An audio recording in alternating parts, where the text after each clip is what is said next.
Oke, Assalamualaikum warahmatullahi wabarakatuh. Bertemu lagi dengan Guru Magang. Kali ini kita bahas bab tentang kegiatan dan pelaku kegiatan ekonomi. Nah, tujuan pembelajaran pada hari ini yang pertama, menginterpretasikan kegiatan konsumsi dan pelakunya. Kemudian yang kedua, menginterpretasikan kegiatan produksi dan pelakunya. Yang ketiga, kegiatan distribusi dan pelakunya. Dan yang keempat, menggambarkan dan menjelaskan diagram arus kegiatan ekonomi. Tapi untuk video kali ini, saya hanya akan membahas tentang kegiatan konsumsi saja. Nah, untuk yang poin 2-4 akan dibahas di video terpisah. Oke, untuk peta konsepnya seperti ini ya. Konsumsi, nanti ada pendekatan kardinal dan ordinal, kemudian teori produksi, teori jangka pendek dan jangka panjang, kemudian distribusi, jenis saluran dan pelaku distribusinya, dan yang terakhir pelaku kegiatan ekonomi. Ini menggambarkan diagram arusnya. Lanjut, nah yang pertama kita bahas tentang konsumsi. Pengertian konsumsi adalah kegiatan mengurangi atau menghabiskan nilai guna barang atau jasa. Nah, sebenarnya konsumsi ini kalau kalian mungkin nggak terlalu asing juga ya.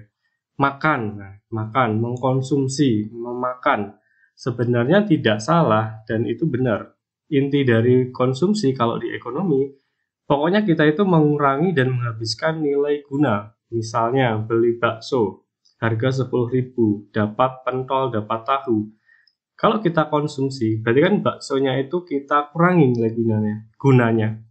Misalnya, pentolnya saya makan, nah tinggal tahunya saja. Berarti nilai gunanya akan berkurang.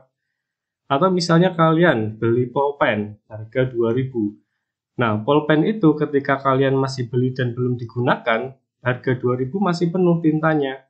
Tapi ketika kalian gunakan pulpen itu terus-menerus, tintanya akan berkurang dan nilai gunanya juga akan berkurang. Nah, itu yang dimaksud dengan konsumsi.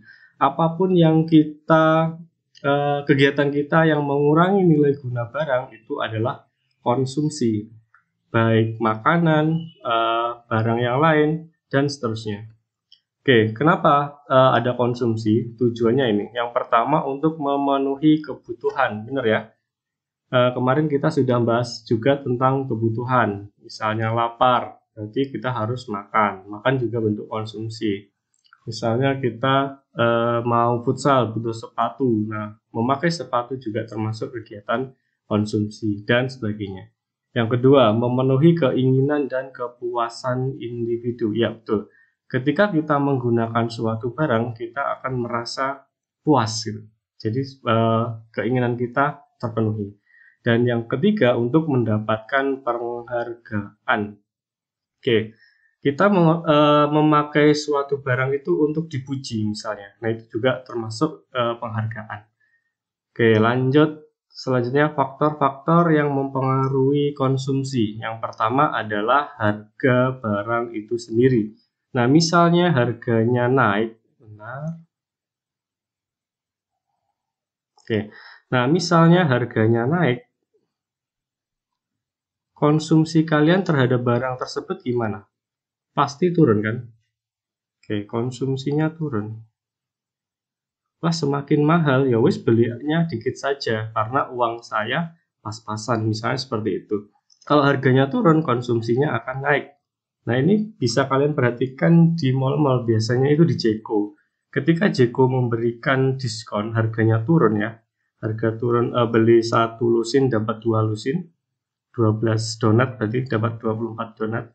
Nah, itu konsumsinya akan naik. Orang-orang pengen berbondong-bondong membeli Jeko, dan seterusnya. Yang kedua, faktor yang mempengaruhi adalah pendapatan. Semakin tinggi pendapatan kita, maka konsumsi kita juga akan naik. Dan sebaliknya, pendapatannya turun, konsumsinya turun. Ini sudah jelas ya. Pendapatan kita naik, pasti pengennya juga tambah banyak. Gitu. Pengen beli ini, pengen beli itu, dan seterusnya. Kemudian selera. Semakin tinggi selera kita terhadap suatu barang, konsumsi kita juga akan naik.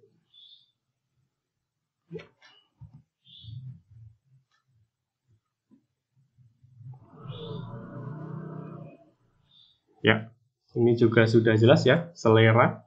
Kalau kita suka sama barang itu, biasanya kita belanjanya juga akan semakin banyak atau konsumsinya.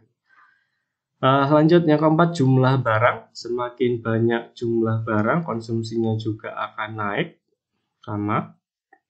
Kemudian prediksi harga. Nah, kalau prediksi harga ini adalah perkiraan harga selanjutnya atau hari-hari selanjutnya. Misalnya, emas diprediksi harganya bulan depan naik, misalnya. Ketika emas diprediksi harganya naik, maka konsumsinya akan gimana? Ya, konsumsinya sekarang akan naik juga. Sekarang loh ya. Nah, logikanya, mending beli emas sekarang yang harganya belum naik ketimbang beli bulan depan yang prediksinya akan naik. Nah, seperti itu. Dan juga sebaliknya. Jika harga emas bulan depan turun, ya wes konsumsi hari ini akan turun juga. Mending nunggu bulan depan ketika harga emas turun, kita akan konsumsi emas tersebut. Misalnya seperti itu. Kemudian lingkungan ini adalah lingkungan tempat tinggal kita, bisa adat istiadat dan sebagainya. Misalnya Jawa, konsumsinya pasti akan berbeda dengan Papua, misalnya dengan suku Dayak dan seterusnya. Kemudian yang terakhir adalah faktor lain yang berkaitan. Oke, ini dicari sendiri ya. Nah, intinya seperti itu. Kalian harus paham betul faktor-faktor yang mempengaruhi konsumsi itu sendiri. Oke, selanjutnya teori perilaku konsumen. Teori ini menjelaskan cara konsumen untuk mengalokasikan pendapatannya untuk mengkonsumsi barang atau jasa. Terdapat dua pendekatan yang bisa diterapkan. Oh ya, tadi kalau konsumsi itu adalah kegiatannya, kalau konsumen adalah pelakunya, pelaku kegiatannya. Kemudian di ekonomi ada dua teori yang terkenal di konsumsi ini. Yang pertama pendekatan kardinal dan yang kedua adalah pendekatan ordinal. Pendekatan kardinal maksudnya kepuasan dapat dihitung secara nominal. Oke. Seperti halnya ketika kita menghitung berat dengan satuan kilogram. Jadi maksud dari pendekatan kardinal ini, kita mengkonsumsi itu ada tingkat kepuasannya, ada ratingnya, dan ada satuannya. Kalau misalnya berat, satuannya kan kilogram. Nah, tapi kalau konsumsi, rating atau kepuasan itu, satuannya adalah utilitas. Nanti kita bahas ya. Yang kedua adalah pendekatan ordinal. Pendekatan ordinal adalah kepuasan tidak dapat dihitung, hanya dapat dibandingkan lalu diukur melalui kurva kepuasan. Oke, kalau pendekatan ordinal, katanya kepuasan itu nggak bisa dihitung berdasarkan rating, gitu, tapi hanya dibandingkan saja. Misalnya makan bakso sama makan bakso dengan gado-gado misalnya. Nah, itu tidak bisa diukur, tapi dibandingkan saja lebih enak mana ya kira-kira bakso dan gado-gado gitu. Dan nanti akan dibandingkan melalui kurva kepuasan yang akan kita bahas selanjutnya. Oke, pendekatan kardinal terlebih dahulu. Kegunaan dapat dihitung secara nominal atau angka, nah dengan satuan util ya. Jadi di kardinal ini satuannya util. Ada juga yang menyebutnya utilitas. Utilitas itu artinya adalah satuan kepuasan. Seberapa senang kita mengkonsumsi barang itu. Nah, itu namanya kepuasan. Keputusan mengkonsumsi barang didasarkan perbandingan manfaat yang diperoleh dengan biaya yang dikeluarkan. Oke. Rumus menghitung utilitas. Jadi TU adalah total utility atau total kepuasan. Kemudian MU adalah marginal utility atau tambahan kepuasan ketika mengkonsumsi satu barang. Dirumuskan MU sama dengan delta TU per delta Hi. Jadi selisihnya TU yang kedua dikurangi TU yang pertama per Hi2 min Hi1. Hi adalah kuantitas. Ini belum ya. Hi adalah kuantitas. Kuantitas itu artinya jumlah barang yang dikonsumsi atau jumlah barang saja. MU juga bisa dicari dengan turunan TU pertama. Nah, ini namanya pendekatan kardinal. Lanjut, misalnya, jika kamu makan bakso terlalu banyak, maka total kepuasan TU kita akan naik sampai pada keadaan penambahan konsumsi menyebabkan tambahan kepuasan atau MU-nya maksimum, lalu turun mencapai 0, kekenyangan atau jenuh, bahkan negatif. Ini dinamakan sebagai Law of Diminishing Marginal Utility atau hukum tambahan kepuasan yang semakin menurun. Jadi di teori kardinal ini kita hanya mengkonsumsi satu barang kasusnya.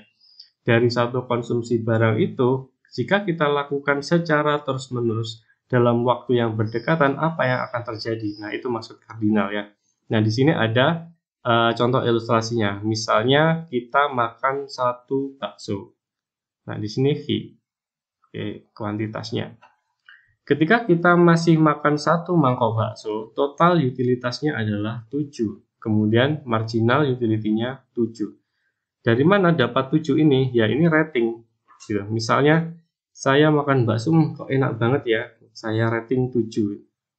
Saya puas banget, 7. Enak banget pokoknya. Nah, MU tadi kan tambahan kepuasan. Berarti rumusnya kan delta TU per delta Hi. 7 kurangi 0 karena tidak sebelumnya kan kosong, berarti 7 kurangi 0 per 1 kurangi 0. Berarti kan 7 per 1 sama dengan 7. Kalau misalnya kita lihat di kurva, kita gambarkan saja. Nah, ini bakso, misalnya konsumsi satu bakso, tingkat kepuasannya adalah 7. Misalnya di sini.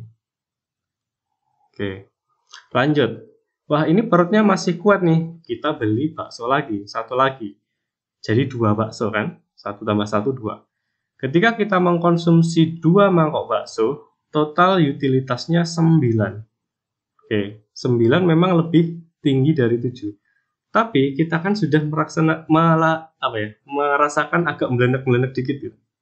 Sudah habis satu porsi, nambah satu porsi lagi.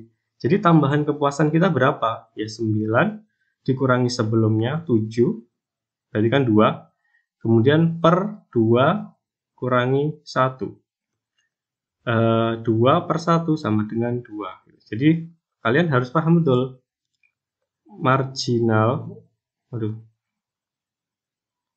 Marginal utility tadi didapat dari delta TU per delta Hi. Nah, ini dapat 2. Nih, misalnya kita gambar lagi ya.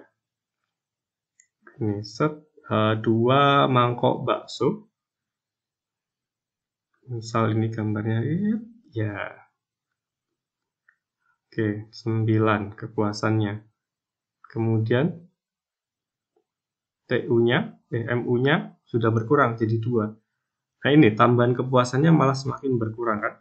Kemudian sepertinya masih kuat. Kita mukbang ini. Nah, misalnya nambah 1 mangkok bakso lagi. Jadi 3 bakso yang kita makan, 3 mangkok bakso. Apa yang terjadi? Total kepuasannya 10. Masih kuat perut kita misalnya gitu. Marginal utilitasnya 1. Dari mana dapatnya? 10 min 9 per 3 min 2. Nah, itu namanya delta. Sebelumnya ya. 10 min 9 1. Kemudian 3 min 2, 1. 1 per 1 sama dengan 1. Oke. Nah, tambahan kepuasannya cuma 1. Misalnya kita maksain lagi nih. Wah, kayaknya masih kuat. Soalnya ada challenge makan bakso sebanyak-banyaknya. Nambah 1 mangkok lagi. Jadi 4 total yang kita makan. 4 mangkok bakso. Total kepuasannya atau TU-nya sama, tetap 10. Tapi marginal utility-nya 0. Di mana dapat dari 0? Ya 10 dikurangi 10 sama dengan 0 per 4 min 3 sama dengan 1. 0 per 1 sama dengan 0. Nah, atau kalau yang kita baca ini sudah kekenyangan, titik jenuh. Kalau di kurva ini berarti misalnya sudah sampai sini. Nah, 4 itu ini. MU-nya ketika 0, kemudian dia sudah di puncak, di 10. Misalnya seperti ini, total utilitasnya. Nah, apa yang terjadi ketika perut kita sudah terisi semua, nggak ada rongga-rongganya sekali, tapi kita masih maksa lagi untuk menambah 1 mangkok bakso, jadi 5. Nah, yang terjadi, total utilitasnya malah turun jadi 6.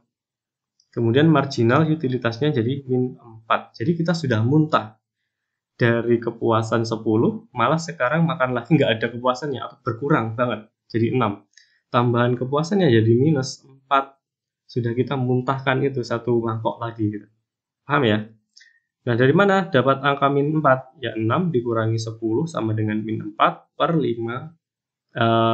Min 4 sama dengan 1, sama dengan min 4. Nah, ini sudah muntah di sini misalnya. Tambahan bakso yang kelima sudah muntah, sudah minus. Gitu. Dan TU-nya sudah mulai turun. Gitu ya, cara baca dari pendekatan kardinal. Sumbu X adalah bakso. Sumbu X atau yang mendatar horizontal adalah jumlah barang X yang dikonsumsi. Sedangkan sumbu Y atau vertikal adalah utilitas tingkat kepuasan tadi.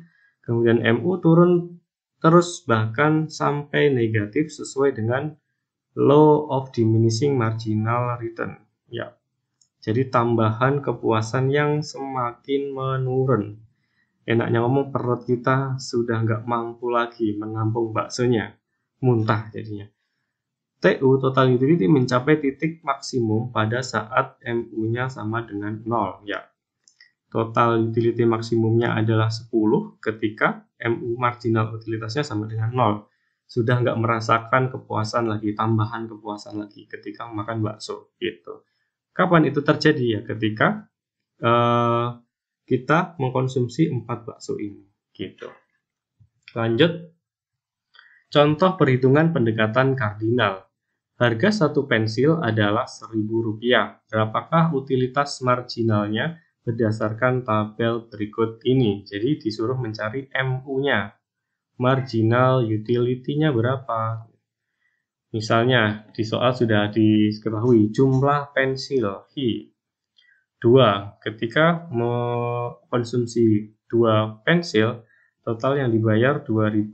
Kemudian utilitas totalnya 3.000. Oke, ini totalitas total itu TU. Kemudian ketika punya 6 pensil jadi 7.000 total utilitasnya. Kemudian ketika memiliki 10 pensil 11.000. Cara carinya sama, MU sama dengan ini, MU sama dengan delta TU benar per delta Hi. Cara jawabnya langsung di sini sudah ada ya. Ketika marginal utility 2 pensil sama dengan 3.000 per 2 sama dengan 1.500 util. Nah, kenapa kok deltanya cuma gini ya? Karena sebelum 3.000 nggak ada angkanya lagi, jadi kurangi 0. 3.000 min 0 per 2 min 0. Gitu. Kemudian ketika bertambah menjadi 6 pensil, ya 7.000 ini, oke, 7.000 dikurangi 3.000, berarti berapa? 4.000. Aduh. 4.000 per Hi-nya. Delta Hi. 6 dikurangi 2. Berarti 4. 4.000 bagi 4 sama dengan 1.000 util. Kemudian ketika MU-nya 8. Oke, ini sepertinya salah. MU-nya 10 ya. Oke, MU-nya 10. Ketika MU-nya 10, berarti 11 dikurangi 7.000. Berapa? 11 kurangi 7.000. 4.000 ya. 4.000. Aduh. Kemudian per delta Hi, 10 kurangi 6. 10 kurangi 6 berarti 4 lagi. Nah, juga 1.000 harusnya ya. Yang ini salah, harusnya 1.000 util. Nah, ini yang dimaksud dengan marginal utility. Tambahan kepuasan ketika mengkonsumsi satu barang. Paham ya? Lanjut. Nah, sekarang adalah pendekatan ordinal. Kalau ordinal tadi bisa kita rating tingkat kepuasannya sesuai dengan satuannya util. Kalau ordinal nggak bisa, harus menggunakan kurva, dan itu hanya diperbandingkan saja. Kurva garis anggaran. Kurva ini menggambarkan kombinasi konsumsi dua barang dengan biaya yang sama. Bentuk kurvanya adalah slope negatif, berarti berbanding terbalik, menunjukkan perbandingan harga dan kedua barang. Perubahan kurva garis anggaran dipengaruhi oleh yang pertama pendapatan dan yang kedua harga. Oke, di sini ada kurva budget line atau garis anggaran. Apa sih garis anggaran ini? Namanya aja anggaran. Inti gampangnya itu budget line itu adalah uang yang kita sisihkan. Uang yang kita sisihkan untuk mengkonsumsi barang.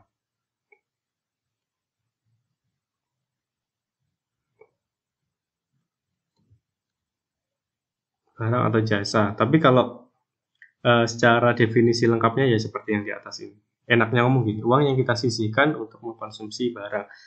Oke, ini budget line. Jadi kalau di budget line itu ada dua barang yang akan kita bandingkan tingkat kepuasannya. Misalnya bakso dengan gado-gado.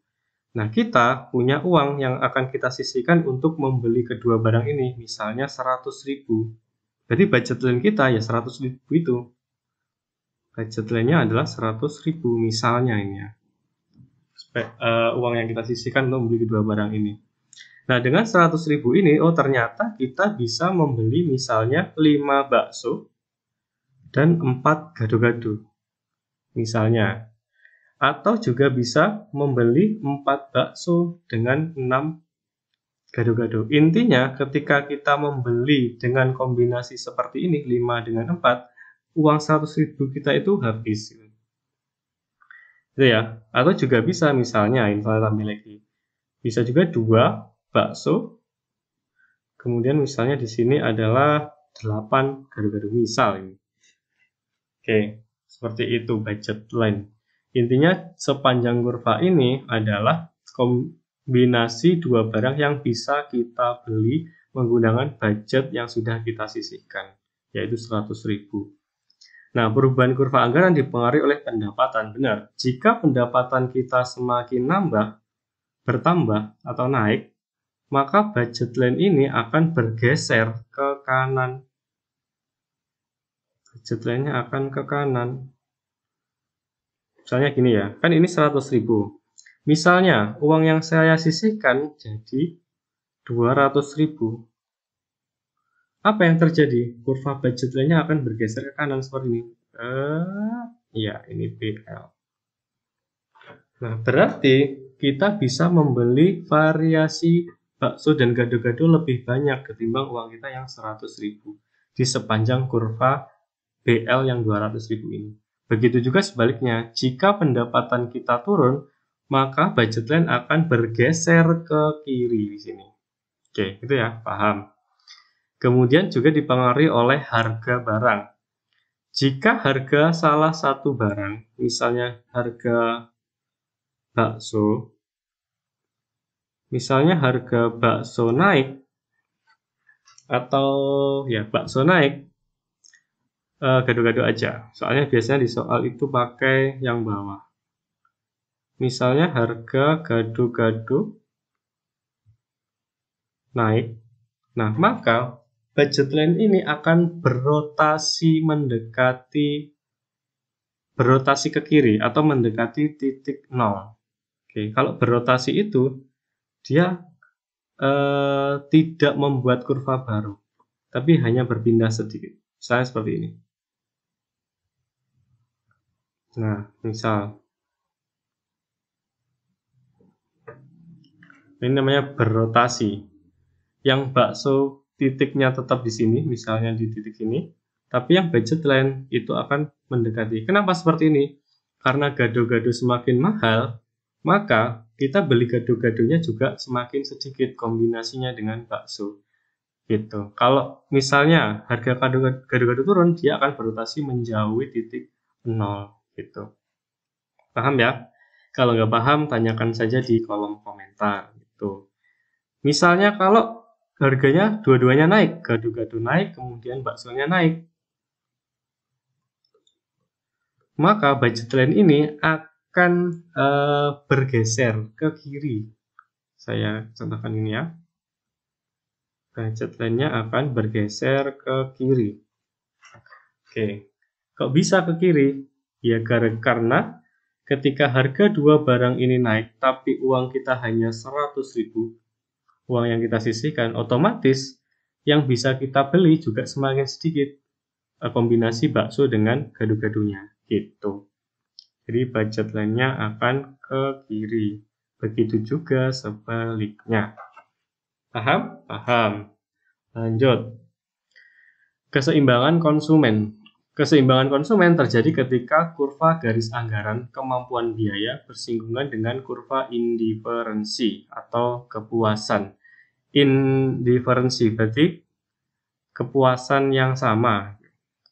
Nah, misalnya seperti ini namanya kurva kepuasan indiferen, yang hijau dan yang merah, yang hitam dan yang biru. Maksudnya apa kurva indiferen ini? Kurva indiferen adalah kurva kepuasan dari dua barang yang telah dikonsumsi. Misalnya yang hijau ini tingkat kepuasannya 80.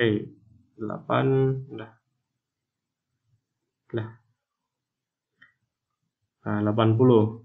Kemudian yang ini 100, yang hitam tingkat kepuasannya. Kemudian yang biru misalnya 120 tingkat kepuasannya. Nah, kapan kurva keseimbangan konsumen terjadi? Maksud dari keseimbangan konsumen itu pas uang yang kita sisihkan tadi, pas kita bisa membelanjakan semuanya dan kita senang. Nah, itu namanya keseimbangan konsumen. Istilah gampangnya gitu. Misalnya di sini kurva warna hijau. Kurva warna hijau ini tidak ideal karena kepuasan belum maksimum pada tingkat yang mampu dibayarkan konsumen. Oke, kenapa kok belum maksimum? Misalnya budget line-nya tadi kan 100.000. Ya, misal. Kemudian hanya bisa membelikan di sini. Kalau yang hijau kan berarti berpotongannya di sini. Misalnya hanya 2 bakso, kemudian di sini 8 12 berarti misalnya 16 gado-gado. Nah, ini kepuasannya belum maksimum. Padahal dengan uang 100.000 itu kita bisa membelikan lebih banyak atau lebih bermakna bagi kita. Misalnya yang di hitam. Kurva warna hitam. Kurva ini adalah keseimbangan konsumen, di mana kurva garis anggaran bersinggungan dengan kurva indiferensi. Oke, keseimbangan konsumen itu terjadi ketika budget line bersinggungan dengan kurva indiferensi atau kurva kepuasan. Gitu. Dengan uang 100.000 ini, ternyata kita bisa memperoleh kepuasan yang pas 100. Lebih puas 100 kan timbang yang 80. Nah, jadi sepanjang kurva ini, di titik kombinasi manapun, kepuasannya akan sama. Hijau juga sama, 80. Kapan dia sesuai? Ya, ketika bersinggungan dengan budget line. Nah, misalnya yang warna biru, gimana nih? Kan kepuasannya lebih tinggi, 120.